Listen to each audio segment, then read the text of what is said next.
very good bit in his years out there. You can kind of say 2002 was a very good year for him. You could also say 2000 and 1997 was pretty, when he went 20-4 and had 291 strikeouts for the Mariners, helped putting them into the playoffs, and especially that '95 season where he went 18-2, where that was a pretty good season as well for him. So a multiple time All Star in his right. He had multiple time All Star here, 1, 2, 3, 4, 5. Basically a 10-time All-Star from what I see. He had 10-time All-Star, 4-time starter. I mean, that's an amazing accomplishment in his own right. Won the Cy Young Award 5 times, including 4 straight years from '99 to 2002. That's an amazing accomplishment right there. So you have to give that to him. And he was as dominant as any pitcher during his time. And the same goes for Pedro Martinez. Martinez's 99 and 2000 seasons were just an amazing accomplishment between the both of them. He might not have had the longevity as Randy Johnson, but in the 99 and 2000 seasons, Pedro was definitely one of the toughest pitchers that you had to face against. 23-4 in Boston in '99, then 18-6 in 2000, but he still had a 1.74 ERA. I mean, of course, helping Boston get that first World Series ring for a very long time here. I mean, it's hard not to put him in there.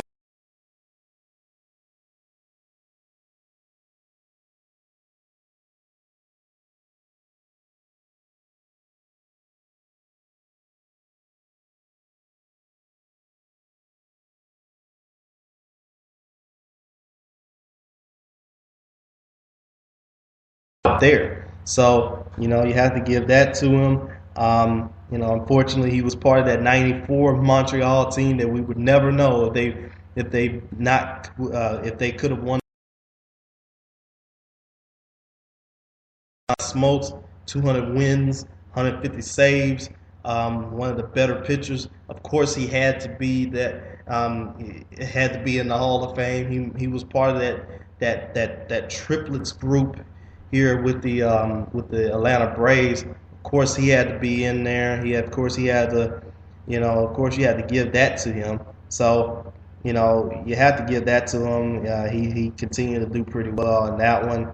I'm not on Spreakcast anymore. Actually, they kicked me off of the other list here. So, but at least you can kind of say that much right there. He had himself a pretty decent career, a very good career. 213 wins, 154 saves. Did very well as a starter. Then jumped down as a reliever, and then got back to being a starter, and still was pitching pretty well for 3 effective years, all the way up until he was 40. He was 14-8, and still had a 3.11 ERA, and again still struck out 191 batters. 8-time All-Star, and 1-time Cy Young winner. And then you also had Craig Biggio, which, I would have possibly put Jeff Bagwell in over Craig Biggio, honestly. But, he did have 3,000 hits, 3,060 to be exact, is the leader of all-time getting hit.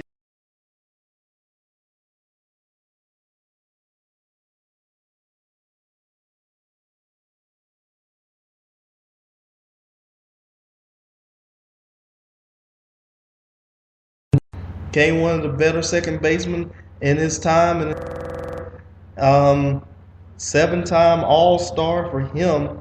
So There's that. Now, like I said, the people that are probably still gonna continue to see their meteoric rise. Mike Piazza, he's got to get in next season. I think that he increased himself by about a good 7%, so he's still gonna be in next season. Jeff Bagwell is gonna be in. Well, maybe not this season, but he's gonna continue his rise. We're gonna see about Tim Raines.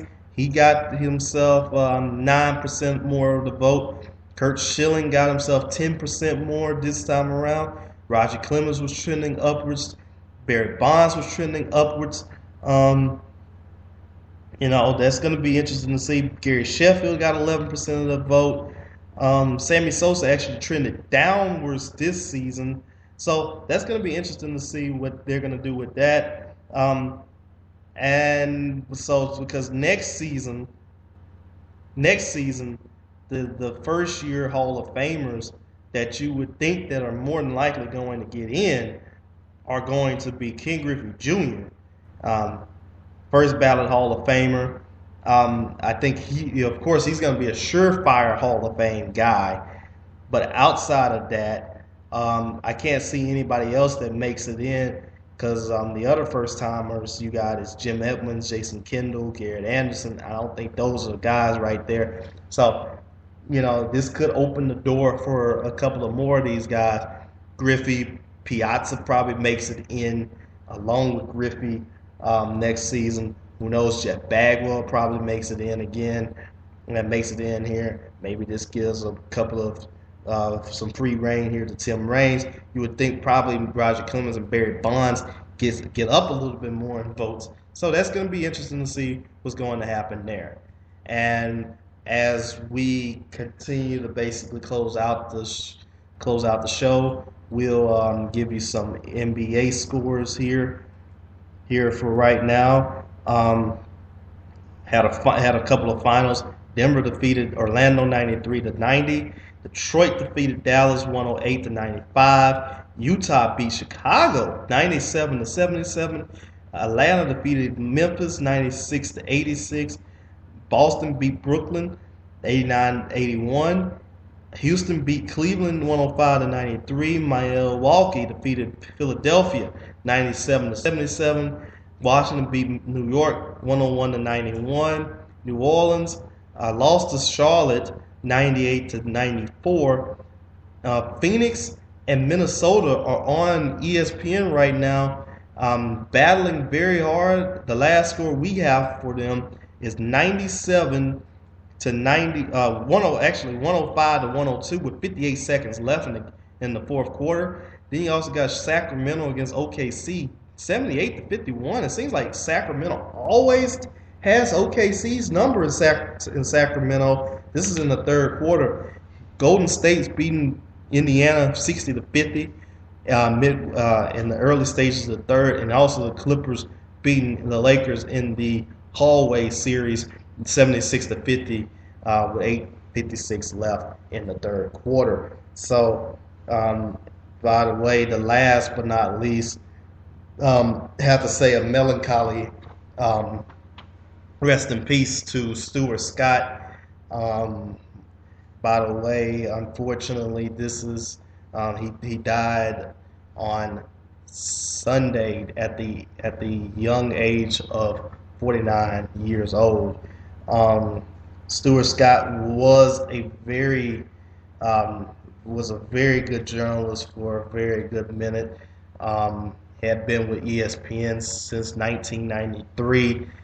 Started off on ESPN2, and while I may not have seen the ESPN2 show that he had, I did see when he was on the Acre Chair in Sports Center in 1995, and as an 8-year-old boy, he opened my eyes up of a lot of different people, including myself, and he became this guy that really was a great journalist.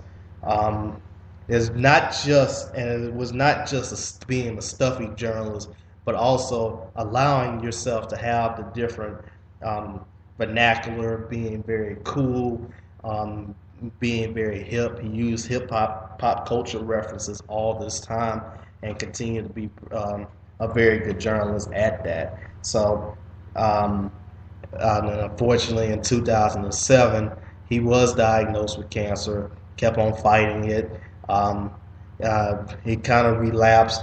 Then in 2007, he had cancer again. That relapsed again. And in 2003, had cancer once again. Unfortunately, this time it did not relapse. But you can just, he would tell you if he was still alive, and especially that he did not lose the fight. He continued to fight hard, and especially with his daughters, Taylor and Sydney. My mind cannot just even imagine how they must feel right now. May God be with them. May best wishes and best hopes for them as well. Hopefully everything continues to be okay and be all right with them. But the one thing here for everybody, just listen to his SB speech. It is a powerful one. Just listen to some of the tributes that have over the past week. ESPN had a tribute. Rich Eisen had a tribute that almost put you to tears. It's just crazy. I've never got a chance to meet Stuart Scott. Never got a chance to meet Stuart Scott, but his death really shook me up and had me crying a little bit, had me shedding a few tears, because it just felt like that we lost a very cool uncle that that kind of related to not just us as black people, and not just black journalists in general, but to the younger generation, and help make the bridge for the young generation of journalists out there, and for them to do pretty well. So rest in peace, Mr. Scott. Everything will be hopefully I can see you on the other side one of these days. So we'll go ahead, we'll cut it off right there at that point. It's been a very good show with the first episode of the Prime Cut. Hopefully, we had ourselves our first bout of technical difficulties, of course. The Spreecast did not go about, but at least we had the whole show on Spreaker. Hopefully, everything goes along pretty well on there. The next time, we're going to try to have this show going on for a Monday, Wednesday show. That is the first hopes of that. I think those days are pretty much going to be the easier days that I have right there, especially with Tuesdays being with Tuesdays being basketball season out here, and I cover girls games on Tuesdays, on Fridays, boys games. So those are going to be very busy games. The weekends kind of, you guys may be out and about, so I'm not going to try to hold y'all to those. Maybe, who knows what happens though. And especially Thursdays again, college basketball schedules and stuff like that. So we'll try to have at least a Monday, Wednesday schedule. We won't have it this Monday, however, due to the national championship game going on. At least we're gonna, because we know the focus of that one is going to be on that. So we'll try to be back next. I'll try to be back next Wednesday.